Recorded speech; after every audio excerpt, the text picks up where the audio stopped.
Autorretrato de hoje conversa com o deputado Davi Zaia, do PPS. Ele nasceu em Cordeirópolis, no aglomerado, a região ali de Piracicaba. Hoje trabalha aqui na capital paulista, tem uma atuação grande em Taubaté, onde reside. Mas a gente quer saber, além de toda a sua trajetória política, um pouco do pai, Davi Zaia, do filho e de todos os seus valores, das suas conquistas, deputado. Muito obrigado pela sua presença aqui no Autorretrato. Satisfação minha estar aqui com vocês. O senhor tem uma grande trajetória de política, terceira vez aqui como deputado na Assembleia Legislativa, mas eu quero começar um pouco da sua história lá em Cordeirópolis, correto? O senhor passou a infância ali, até que idade o senhor permaneceu em Cordeirópolis? Eu saí de Cordeirópolis em 67, com 11 anos. 11 anos. Né? Nasci em 56, a gente sempre morou no sítio lá, meu pai, os irmãos deles, meu avô, né? A gente morava tudo junto numa casa grande lá, no sítio, plantava cana, laranja, milho, arroz, essas coisas todas. Então a infância foi ali, né? E depois fui fazer o primário, né? Aquele tempo, o grupo escolar. Lá no grupo escolar Coronel José Levi, ficava na cidade, era nossa casa, o nosso sítio onde a gente morava estava a uns 2 quilômetros, 2,5 km da cidade, então era todo dia, né, cedo, a pé. E a pé, né? Aquele tempo ainda ônibus, não tinha transporte escolar, não. Então, saudade daquele tempo lá do mato ali, daquela cultura. Sempre dá saudade, sempre que posso. Eu volto lá, porque minha mãe continua morando lá, meus irmãos continuam morando lá. Sua mãe é viva, hein? Minha mãe ainda está viva, meu pai é que faleceu. Dona Rosa Celotti. E o senhor Alfredo Zaia. Hoje, essa cultura variada que o senhor falou lá, plantar arroz, feijão, hoje já hoje a monocultura tomou conta, acho que do estado, né? Hoje como só tem a minha mãe lá, né, ela arrenda, então, além de um pedaço onde moram meus irmãos, né, o restante que sobra tem um pessoal que planta milho, né, normalmente milho, né, num pedacinho de terra. E aí, o senhor fica lá até 11 anos, então o ensino médio não foi em Cordeirópolis? Não, aí na época era o ginásio e o colegial, né? Então eu fiz em Araraquara, né? Eu fui para lá para o seminário do Verbo Divino, e fiquei lá então 7 anos fazendo o ginásio e o colegial, né? E voltava para casa daí nas férias. Então normalmente julho passava em casa. E depois, dezembro, janeiro e fevereiro. Né? O que o seminário lhe trouxe, assim, que o senhor guarda até hoje? A possibilidade de estudar bastante, né? De poder conviver com gente de várias cidades, né? Porque lá tinha gente aqui da capital, né? E gente das demais cidades do interior de outros estados, do interior do Paraná, tinha algumas pessoas lá. Né? Então, para mim que tinha vivido, né, até os 11 anos, praticamente em Cordeirópolis, né? Ali o que eu conhecia fora de Cordeirópolis era ali Araras, Limeira, as cidades que estavam ali no entorno e não mais do que isso. Então fui para Araraquara, já era uma cidade bem maior, encontrava pessoas, né, que eram aqui da capital. Então foi uma experiência muito assim diferente do que eu já tinha vivido. E essa veia política começa a nascer ali com estas pessoas ali de várias localidades ou não necessariamente? Naquela época eu ainda não tinha uma participação política, né? Nós morávamos no seminário e estudávamos durante o dia no colégio, que era um colégio também dos padres, mas era um colégio, né, aberto. Tinha nós que éramos internos, mas tinha também o pessoal que estudava lá, que era da cidade de Araraquara, que era o colégio de Caxias, e depois o colegial foi no Colégio Progresso, né? Então, eu nunca tive lá ainda no seminário uma participação política. O senhor fica lá, né, dos 11 até? Até os 17. Aí o senhor vai para Campinas? Aí eu vou para Campinas porque a continuidade era fazer o curso de filosofia. O seminário maior do Verbo Divino era aqui em São Paulo, na Rua Verbo Divino, que tem esse nome, inclusive, porque lá tinha um seminário, né, aqui em Santo Amaro. Mas os padres estavam fazendo uma experiência na época de montar outros locais. Então foi montada uma casa em Campinas, a gente foi para lá, eu fui para lá em 74, estudava à noite, fazia o curso à noite de filosofia na PUC, né? E já em 74 eu cheguei em janeiro para me matricular e começar o curso, e depois já em junho eu entrei no banco. Eu fui, porque aí era uma experiência de a gente estudar e ao mesmo tempo trabalhar. Mas por que filosofia, deputado? Não, porque para poder ser padre, né, precisava fazer o curso de filosofia e depois o curso de teologia, esse seria o caminho. Então eu fui para Campinas para fazer filosofia porque eu ainda continuava no seminário. Então morava nessa casa, nós morávamos lá em 8 pessoas, estudantes, né? E aí, curiosidade, o curso de filosofia na PUC, você vai estudar todos os... tinha um professor que falava, quer lembrar dos filósofos, lembra da palavra spa, né? Que é o Sócrates, Platão e Aristóteles, você nunca mais vai esquecer. Mas estudava os filósofos mais contemporâneos também, Emerson... estudamos, assim, dos filósofos mais antigos, né? Platão, Aristóteles, né? Sócrates, né? E depois, né, os filósofos, até Heidegger, Kant, né? Esses outros todos. E é uma base boa, né, deputado? É uma base boa. Para a própria política. Tanto que, quando eu completei o primeiro ano de filosofia, né, os padres resolveram mudar e centralizar tudo de novo aqui em São Paulo. E aí eu estava em dúvida se eu continuava ou não, então eu optei por ficar lá, mas mantive o curso de filosofia, completei o curso de filosofia. Né? Aí e fui os morar pais, o que numa falava república. seu Alfredo? O que ele falava? Vai seguir? Ele tinha alguma opção ou não? O Não, senhor estava livre para seguir o caminho? Meu pai, ele sempre foi muito tranquilo em relação a isso. Né? Minha mãe, que era mais religiosa, tal, né, estava sempre muito orgulhosa, né, do filho ser padre. Mas aí, né, vai para a cidade de Campinas, né? E aí é o quê? República, não? Aí depois, quando lá era como se a gente morava ainda, tinha um padre e mais o nosso grupo o senhor ficava que morava no seminário lá, em Campinas. Seminário. Era uma casa, né? Como se fosse uma república. Certo. Mas aí, quando terminou o primeiro ano e os padres resolveram centralizar tudo aqui em São Paulo, eu resolvi optar em ficar em Campinas, aí já fora do seminário. Mas é um ambiente bem fechado, né, deputado? Ou tinha liberdade para sair, porque Campinas é uma cidade muito rica culturalmente falando. Não, né? tinha, lá já tinha, porque a gente funcionava como uma república. Então, primeiro que trabalhava.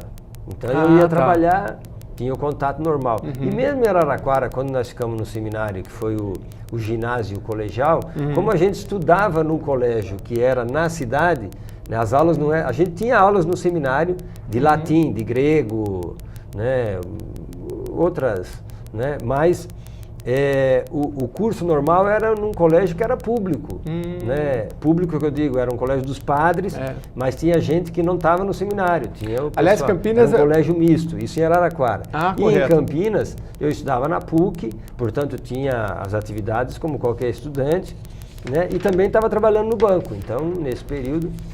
Mas só fiquei um ano no seminário em Campinas. Aí eu já saí, aí fui morar numa república, né? E aí é que... Aí tinha festa também, não? Tinha. Diz que cidades como Campinas, em que há muitos estudantes, porque lá tem a PUC, né, tem a Unicamp, né? E a rapaziada gosta de sair na quinta-feira, né? Porque os pais nem ficam sabendo que sexta-feira eles voltam para suas casas, né? Então quinta-feira era o dia da balada. Na festa era mais o pessoal que fazia lá medicina, direito, o pessoal da filosofia mais sossegado. Não, era mais o pessoal que estudava durante o dia, que só era estudante. A gente trabalhava, então esse negócio de sair na quinta não tinha, não. Na sexta-feira cedo eu tinha que trabalhar. Eu entrava no banco às 8. No banco o senhor foi... que atividade o senhor exerceu? Caixa? Não, lá não. A área administrativa? É área administrativa, mas era atendimento ao público. Não era caixa, mas era atendimento ao público. Isso no banco francês e italiano, que foi o meu primeiro banco, que eu fiquei 2 anos, 74 até 76. Em 76 eu fiz o concurso e aí entrei na nossa caixa. Aí era um setor interno, era a contabilidade regional do banco. Que era, então, como o Banco do Brasil, um grande emprego, né? Era um emprego bom. Conquistaram uma vaga em um banco estadual, E o senhor gostava ali?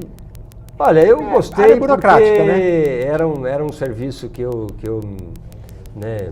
acabei gostando e eu entrei no banco em 76 e em 1980 eu já estava no sindicato. No sindicato? Né, dos bancários, né, como secretário-geral dos sindicatos bancários lá em Campinas. Como é que foi a saída assim para o sindicato? O senhor via demandas ali internas? Então isso foi interessante, que eu fui a isso, né, aí já pela militância política. Porque quando eu cheguei na PUC em Campinas, né, aí já comecei a ter muito contato, isso era 74, a gente ainda estava num regime fechado, né, a ditadura ainda estava presente, então eu comecei a conviver ali com o pessoal que estava fazendo o movimento estudantil, embora estudasse à noite, né, tinha uma participação nisso. No segundo ano eu fui presidente do Centro Acadêmico da Filosofia, né? Então tudo isso foi me pondo em contato com o pessoal da política. E quando eu terminei o curso de Filosofia, eu tinha a ideia de continuar fazendo alguma coisa.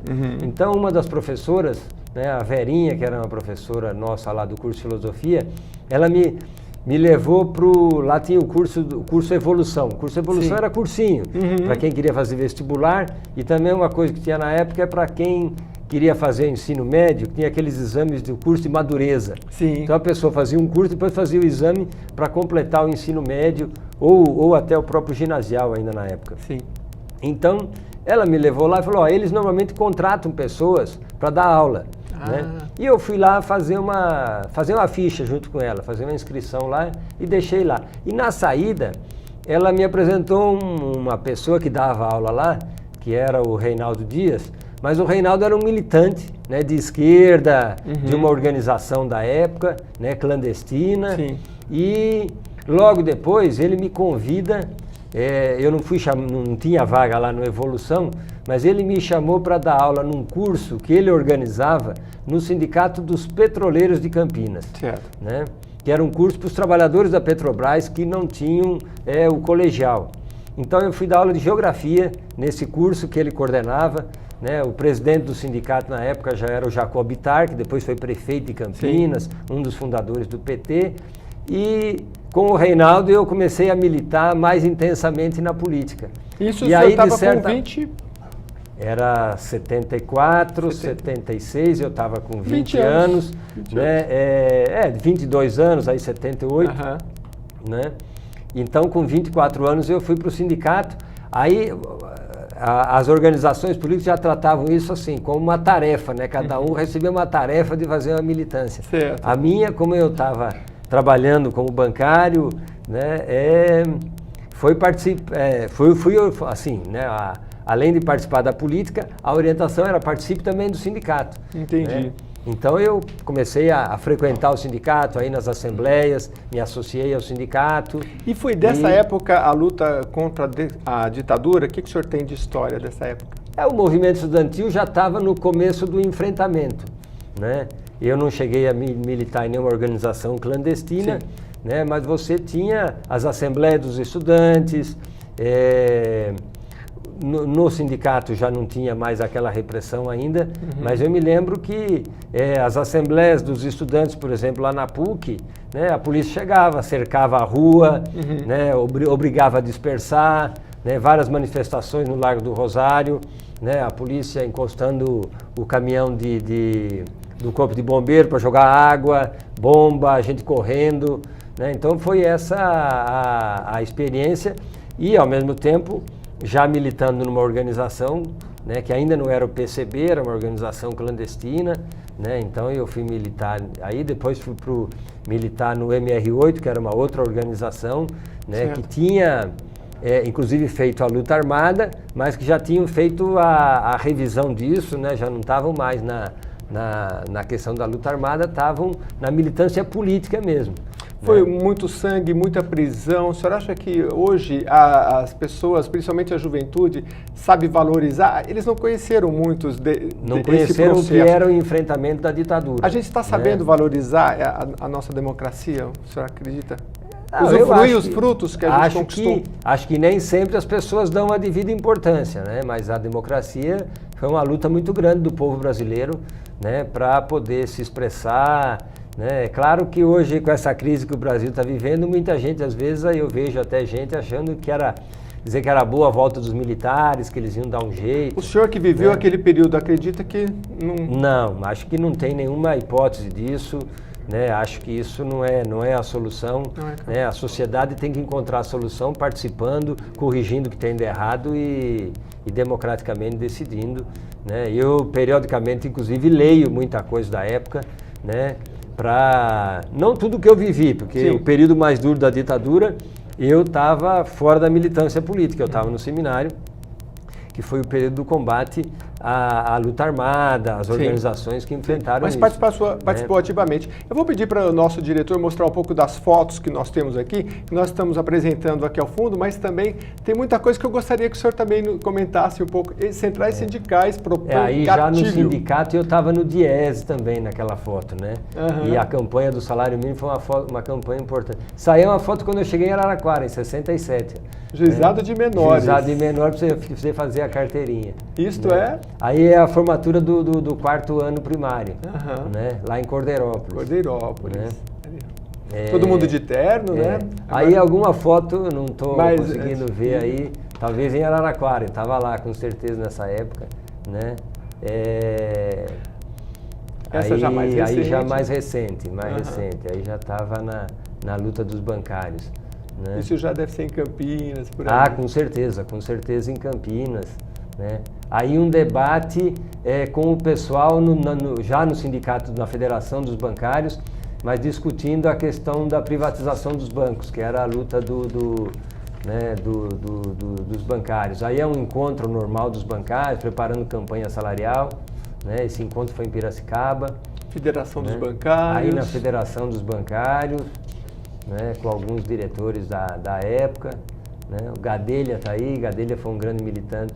Aí também na Federação, lá na sala da Federação. O senhor foi presidente do Departamento Intersindical de Estatísticas e Estudos Socioeconômicos, que é o DIESE, né? E é muito interessante. Fala um pouquinho do DIESE, porque ele, além de ter um trabalho nas negociações, ele se tornou um departamento muito importante das estatísticas, hoje com grandes parcerias, né? O senhor presidiu o DIESE. O DIESE foi criado, né, antes de 64, né?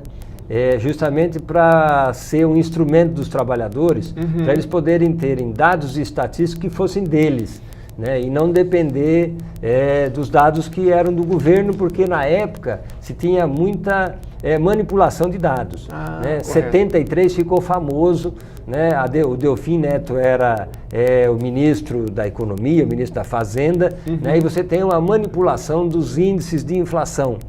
Né? E o DIESE daí, quem não lembra, uma pesquisa, a inflação naquela época era 15, 20, 30% ao mês, chegou a isso. Imagina um número alterado que poderia fazer. Alterar uma inflação desse tipo, né, significava muita perda para os trabalhadores. Então o DIESE vem o DIESE então nasce para se contrapor a isso, para os trabalhadores terem informações que pudessem... Precisas. E o ano 73 ficou famoso porque o DIESE enfrenta essa questão.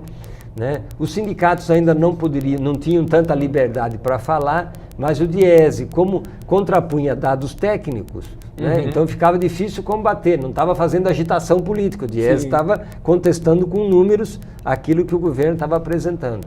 E é um departamento que hoje está aí para... Né, o DIESE, muito tempo, teve o Barelli como diretor técnico, né, porque o DIESE tinha uma estrutura de uma diretoria sindical, porque os sindicatos é que montaram o DIESE, e uma diretoria técnica. Então o Barelli foi diretor do DIESE, o diretor técnico, durante quase 20 anos. Era meio sinônimo, né? Barelli-DIESE, Barelli-DIESE.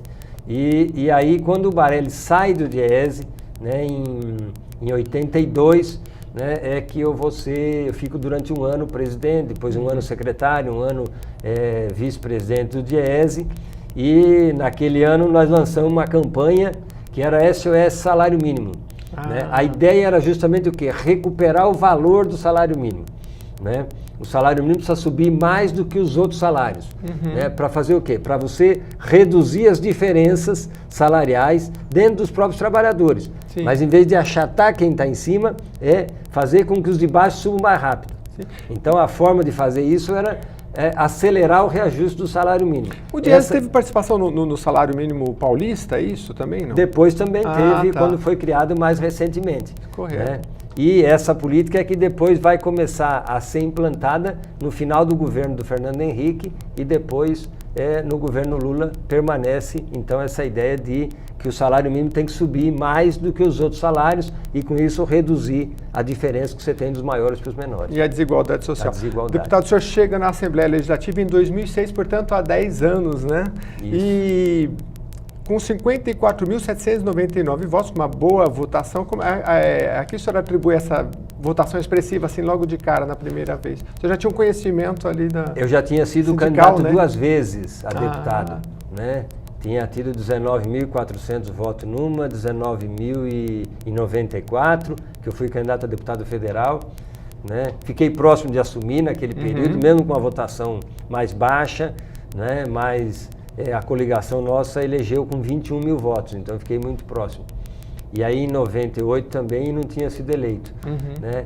Em 2006, né, eu já tinha disputado outras eleições, prefeito, vice-prefeito em Campinas, também não tinha sido eleito, mas 2006, né, o que tem é uma grande mobilização, principalmente dos funcionários do Banco Nossa Caixa.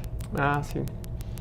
O sistema financeiro estava passando por muitas transformações, que vinha desde o Plano Real, né? A maioria dos bancos estaduais tinham sido privatizados ou até vendidos, fechados, e na Caixa nós tínhamos uma grande luta para manter a nossa Caixa.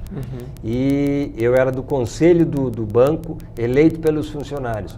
E houve uma grande mobilização dos funcionários em torno da minha candidatura. Isso me ajudou muito, né? Além da minha militância no partido, de toda essa militância política que eu já tinha. A Caixa que acabou sendo fundida com depois, o Banco do Brasil, né?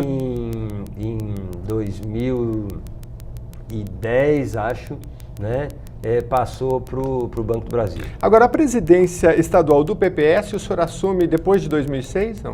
Depois de 2006. Não, em 2006 eu já era. Eu assumo, entre 2004 e 2006, eu assumo a presidência do partido no Estado. Deputado, o senhor com 10 anos aí como deputado, o senhor eleito pela terceira vez aí no terceiro mandato, vou pedir para o senhor deixar... eu sei que o senhor tem um grande futuro ainda pela frente, mas os jovens que estão chegando, inclusive os jovens deputados, o que o senhor aprendeu nesses 10 anos aí que o senhor deixa também como legado de prática legislativa? É mais difícil para se passar um projeto, um consenso, ou são as dificuldades financeiras quando bate no executivo? Porque eu imagino que o senhor que tenha muita vontade de fazer com que os projetos sejam aprovados, mas a gente sabe que na prática é difícil, né? Qual é o recado que o senhor deixa? Olha, assim, como deputado, eu acho que é importante sempre estar atento às grandes questões da população.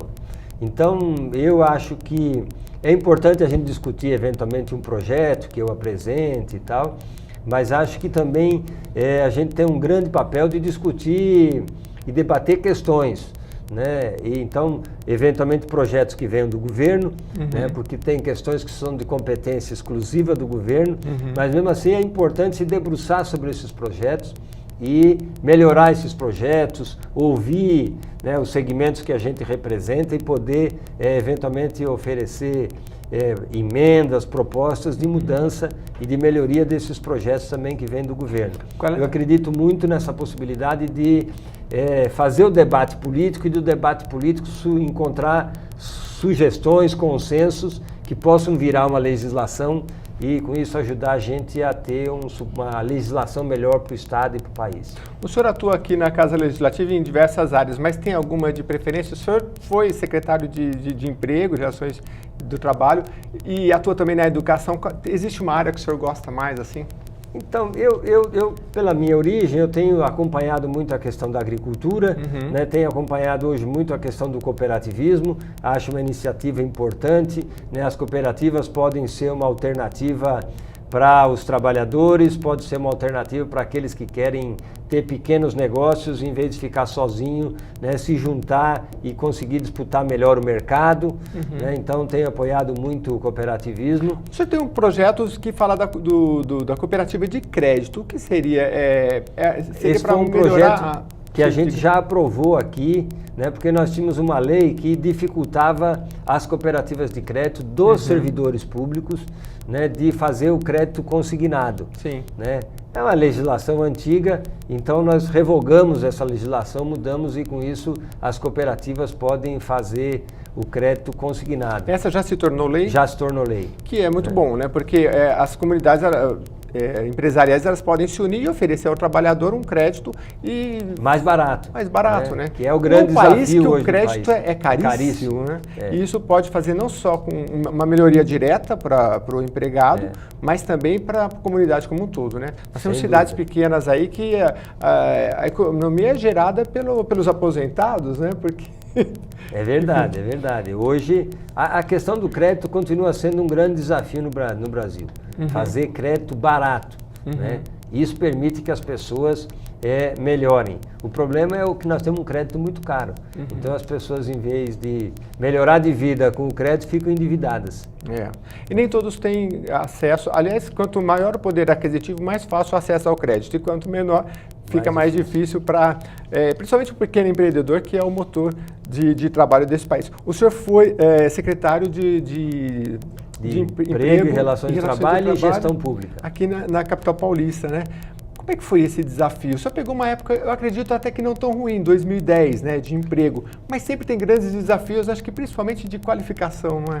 Eu fui secretário de Trabalho no ano de 2011. 2011. 2011. Foi um período bom, nós pudemos expandir a qualificação, que é sempre um desafio, né? Você tem uma transformação que agora ainda continua acontecendo, por exemplo, na área rural, né? Foi crescendo o controle, por exemplo, da cana, de você não ter o corte da cana manual, né? Então a mecanização avançou muito rápido e nós treinamos muita gente, eu me lembro, para deixar de ser um cortador de cana para ser um operador de máquina, né? Um operador do equipamento, da máquina que vai cortar, do trator, um tratorista. Né? Então isso era uma coisa que a gente fez.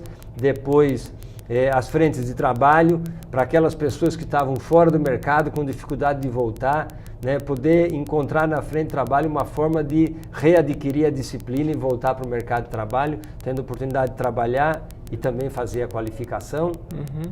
E depois, já em 2013, 2014, eu fui na Secretaria de Gestão Pública do Governo do Estado, que cuidou do Poupa Tempo, do acesso a São Paulo, e aí fizemos uma grande expansão do programa Poupa Tempo. Deputado, o senhor foi do campo e hoje a gente começou o programa falando um pouco de monocultura, né? Eu tive algumas cidades do interior e as pessoas me diziam assim, olha, aqui a plantação, por exemplo, de eucalipto, ela resseca muito a cidade e é ruim para o clima. Monocultura, de uma forma geral, não sei quanto a cana-de-açúcar, mas as pessoas reclamam também queimadas. Deve existir algum tipo de compensação dessas grandes empresas para a cidade? Não sei se o senhor tem acompanhado isso ou não, porque, ou pelo menos deveria haver, né? O estado de São Paulo, ele ainda é bastante diversificado, embora a gente anda por aí, parece que só tem cana, né? Mas o estado é o maior produtor de laranja, né? Tem uma produção de fruticultura bastante grande, né? É até o maior produtor hoje de borracha, né? Que a gente pensa que continua sendo a Amazônia, né? E não é, né? Aqui no estado de São Paulo. Então você tem uma diversificação, mas essa acho que deve ser uma preocupação nossa, né? Você tem muitos pequenos produtores que podem encontrar em atividades como a fruticultura, por exemplo, um caminho muito grande, né? E é por isso que a gente tem sempre apoiado muito isso. Eu também tenho uma frente aqui na Assembleia, que é a frente da extensão rural. A extensão rural é justamente essa atividade de você levar para o produtor aquilo que você tem de melhor na tecnologia, né? A CAT faz muito bem isso aqui no estado de São Paulo. Então nós montamos essa frente justamente para facilitar isso e garantir que mesmo os pequenos produtores eles possam ter acesso às melhores tecnologias e com isso ter produção de qualidade, ter produção com eficiência e ter mais lucro. O programa está chegando ao fim, mas eu quero deixar o senhor para as considerações finais. Eu sei que o senhor tem aqui, o senhor reside hoje em Taubaté e trabalha numa região extensa, Vale do Paraíba, Campinas, Baixada Santista, São José do Rio Preto, Ribeirão Preto, né? Como é que o senhor faz para visitar? Eu entrei um pouquinho no Facebook do senhor, vi que o senhor cada dia numa cidade, né? E tem o trabalho aqui legislativo. Como é que é esse cotidiano, deputado, em 10 anos aí de trabalho legislativo? O meu voto desde a primeira eleição foi muito espalhado. Eu não tenho uma grande cidade onde eu tenho 40 mil votos. Então, na última foram 81 mil votos. Né? A cidade onde eu tive maior número em números, né? Foi aqui em São Paulo e Campinas. Né? As duas cidades. 8 mil aqui, 7.800 em Campinas. E depois vai de Taubaté já tive 3.400 nessa eleição que eu estava mudando para lá. Então, o meu voto é muito espalhado. E eu faço questão de comparecer nos locais onde eu recebi votos. Então, de fato, eu ando muito, né? E aí, pegar, às vezes, uma sexta-feira e sair cedo e rodar o dia inteiro, e você faz 6, 7, 8 cidades, aí no sábado já fica na região, né? Porque se voltar, aí demora para chegar lá de novo, então já fica na região onde a gente está e procura concentrar isso. Né? E às vezes faz um batidão, então, sexta, sábado, um pedaço do domingo, e aí volta para casa. E volta para a capital paulista. O Autorretrato fica por aqui. Hoje conversamos com Davi Zaia, esta figura extraordinária, com muita história, poderíamos fazer muitos programas. Acompanhe o site do deputado aqui pela Assembleia Legislativa, tem muita coisa também dele no Facebook. Deputado, a casa aqui e a televisão está sempre aberta para quando o senhor quiser mostrar suas propostas. Muito obrigado. Muito obrigado a você.